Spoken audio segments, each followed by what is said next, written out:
30,000 kilometre 30 state की यात्रा करके आए हो, आपने अनुभव बताएं, आपको क्या परेशानी और क्या आपको लाभ मिला, पूरा विस्तार से बताएं। ये जो यात्रा है मैंने 29/11/2023 को शुरू की थी। पहले मैंने जो है पंजाब के गुरुद्वारों की यात्रा की, दर्शन किए। उसके बाद मैंने जो मेरे राजस्थान की यात्रा की 1 महीने की, उसके बाद मैंने लेह लद्दाख की यात्रा की और अभी जो है 3 महीने की मैं लगातार यात्रा करके आया हूँ। टोटल मेरी 30,000 किलोमीटर की यात्रा हो गई है। इस यात्रा के दौरान मैंने 30 स्टेट और 2 देश नेपाल और भूटान की यात्रा की है। और यात्रा के दौरान मैं प्रयास करता हूं जो हमारे हिंदुस्तान की सुंदरता, सभ्यता और संस्कृति है उसको मैं बढ़ावा देता हूं और जो भाईचारा है उसको बढ़ावा देता हूं। और मैंने जो है क्योंकि किसी सज्जन पुरुष ने कहा था अगर अच्छा वक्ता बनने से पहले एक अच्छा स्टूडेंट बनो। स्टूडेंट बन के मैंने जो है प्रैक्टिकल स्टडी की है हमारे इंडिया की, उसको बारीकी से समझने का प्रयास किया, अच्छाइयों को समझने का प्रयास किया है ताकि वो मैं अनूपगढ़ में मेरे देशवासियों को मैं बता सकूं।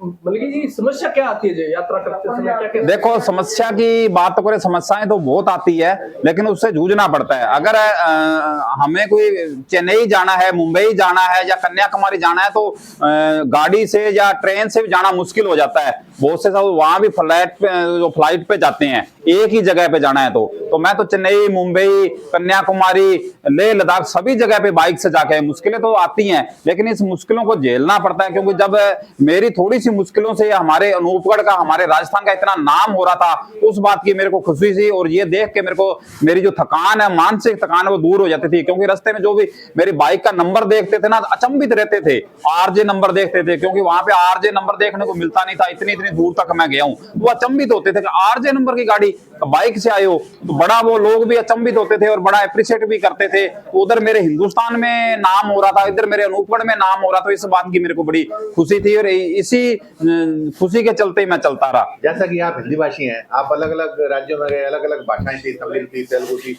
कन्नड़ थी, मलयालम थी जी। तो आप उनकी भाषाओं में समझने में किस तरह की परेशानी हो, कैसे आप उनको अपनी बात समझाते थे, कैसे आप उनकी बात समझते थे? बिल्कुल, ये जो 4-5 स्टेट है उनमें थोड़ी दिक्कत आई, क्योंकि जो तमिलनाडु है, केरला है और उड़ीसा है, आंध्र प्रदेश है और ये तेलंगाना है, इस 5 प्रदेशों में वो हिंदी नहीं समझते, वो लोग बिल्कुल ही नहीं समझते, इंग्लिश समझते हैं। तो वहां पे मैंने इंग्लिश का प्रयोग करके जो है अपना जो काम है वो चलाया। आज टूरिस्ट के लिए लोग थाईलैंड जा रहे हैं, स्विट्जरलैंड जा रहे हैं और काफी जगह पे ट्रेंड चल गया है कि हिंदुस्तान से बाहर घूमने जाते हैं। तो लेकिन आपने हिंदुस्तान में ही अच्छी अच्छी जगह देखी है, तो लोगों को आप क्या संदेश देना चाहेंगे? मैं तो ये कहना चाहूंगा कि जो हिंदुस्तान से सुंदरता कहीं भी नहीं है। और मेरे को भी हालांकि बहुत से मेरे दर्शकों के सुझाव आ रहे हैं कि आप विदेशों की यात्रा कीजिए। विदेशों की यात्रा करना मेरा उद्देश्य ही नहीं है। मैं तो हमारे हिंदुस्तान में इतनी सुंदरता है तो मुझे विदेश जाने की कहां जरूरत है। अभी भी हालांकि मैं 30,000 किलोमीटर की यात्रा कराया हूं लेकिन अभी भी हिंदुस्तान में बहुत कुछ बाकी है। अभी तो मैंने सिर्फ बॉर्डर राउंड ही किया है, बीच का हिंदुस्तान पूरा पड़ा है। वो पूरी जिंदगी निकल जाएगी मेरे को मेरा हिंदुस्तान देखने के लिए। और भुवनेश जी, मैं आपकी जानकारी के लिए बता दूं कि विदेशों से लोग करोड़ों रुपए, लाखों रुपए लगा करके आते हैं हिंदुस्तान देखने के लिए। अब मुझे समझ में आया वो क्यों आते हैं। साइकिल से विदेशी लोग जो राइडिंग कर रहे हैं, बाइक से राइडिंग कर रहे हैं, हमारे हिंदुस्तान में आकर के लाखों रुपए खर्च कर रहे हैं। तो हिंदुस्तान जैसी सुंदरता, सभ्यता आपको कहीं भी नहीं मिलेगी। तो आप क्या संदेश देना चाहेंगे? संदेश तो यही देना चाहूंगा भी, एक तो जो इस यात्रा के दौरान मैं जो ट्रैफिक रूल है उनको जो मैंने देखा है, समझा है, तो वो हमारे अनूपगढ़ में थोड़ा कम है, देखने को मिला है। क्योंकि यहाँ पे 10% लोग ये नियमों की पालना करती है। तो मैं अनूपगढ़ वासियों से अपील करूंगा कि ट्रैफिक नियमों की जो पालना है वो जरूर करें, क्योंकि इससे हमारा जो एक्सीडेंट है उसमें बहुत कमी आएगी। बाकी प्रदेशों में ये बहुत अच्छा देखने को मिला है।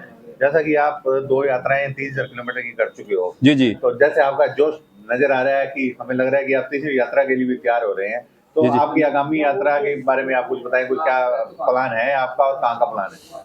बिल्कुल, मन तो बहुत कर रहा है लेकिन अभी मैं मेरे शरीर को देखूंगा, अभी मेरा शरीर क्या कह रहा है। क्योंकि कहते हैं कोई अभी तो जो जोश है, जो मानसिक थकान है वो तो दूर होगी। मेरे अनूपगढ़ वासियों ने इतना मेरा सत्कार किया, इतना जो है मेरे को प्यार मिला, तो मानसिक थकान तो मेरी पूरी तरह से दूर है। तो ही तो मेरी आवाज में जोश है, लेकिन शरीर में थोड़ी थकावट है। मैं 5-10 दिन महीना देखूंगा कि शरीर मेरा किस तरह से साथ देता है। उसके बाद ही जो आगामी जो रूपरेखा, जो आगामी यात्रा है वो निर्धारित की जाएगी। 3 महीने लास्ट गुजरे, आप 94 दिन लगा के आए, होली, दिवाली, गुरुपुरब, कई त्योहार निकल गए आपके परिवार के बिना। परिवार ने आपको मिस किया, आपने परिवार को मिस किया, उस बारे में क्या कहेंगे?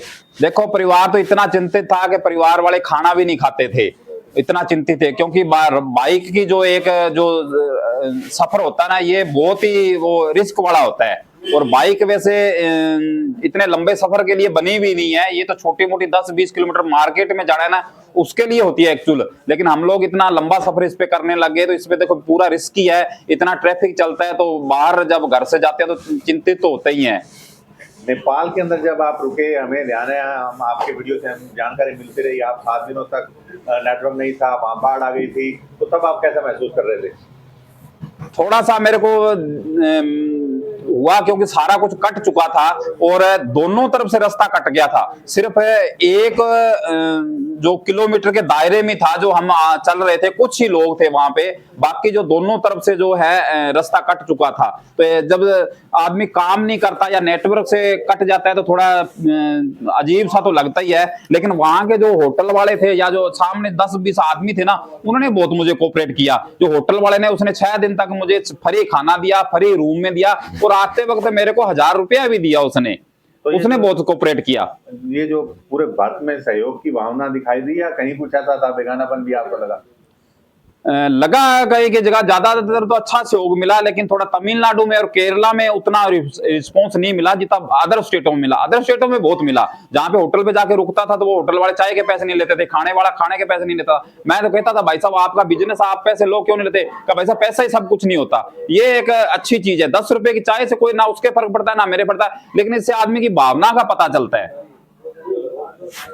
और यात्रा के दौरान जो है मेरा 90,000 रुपया खर्च आया पूरा, 45,000 अब, 45,000 पहले, और 90 का 90 जो मेरे अनूपगढ़ वासियों का, मेरे देशवासियों का जो मेरे को सहयोग आ चुका है, तो मेरी जेब से 1 रुपया भी नहीं लगा। तो पहले आप पत्रकार थे? जी जी। तो पत्रकार छोड़कर आप एक समाज सेवक के रूप में आप उभर रहे हैं। जी जी। तो पहले की लाइफ और अब की लाइफ में क्या अंतर महसूस कर रहे हैं? बहुत ही अच्छा अंतर महसूस कर रहा हूँ और बड़ी खुशी भी हो रही है, क्योंकि पत्रकार, हालांकि मैंने भी पत्रकारिता किया, हम रात दिन एक करते हैं, लेकिन कोई शाबाशी कोई नहीं देता है और हम पे आरोप ही लगाता है। और कोई भी, कल की बात है, मैं मरुआ होटल पे खड़ा था तो उसने बात की ये पत्रकार है, तो वो ट्रक वाला, ये पत्रकार तो ये भी मिले हुए हैं, ये है वो फलाने बढ़ाई थी, लगाई नहीं, चढ़ाई नहीं, इस तरह की बातें करते हैं तो मेरे को बड़ी अच्छी बड़ी बुरी लगती है। शाबाशी कोई नहीं देता, चाहे आप कितना ही कर लो, लेकिन इसमें क्या शाबाशी मिलती है और लोग जो है वो अप्रिशिएट भी करते हैं। पत्रकार को कोई अप्रिशिएट भी नहीं करता कोई।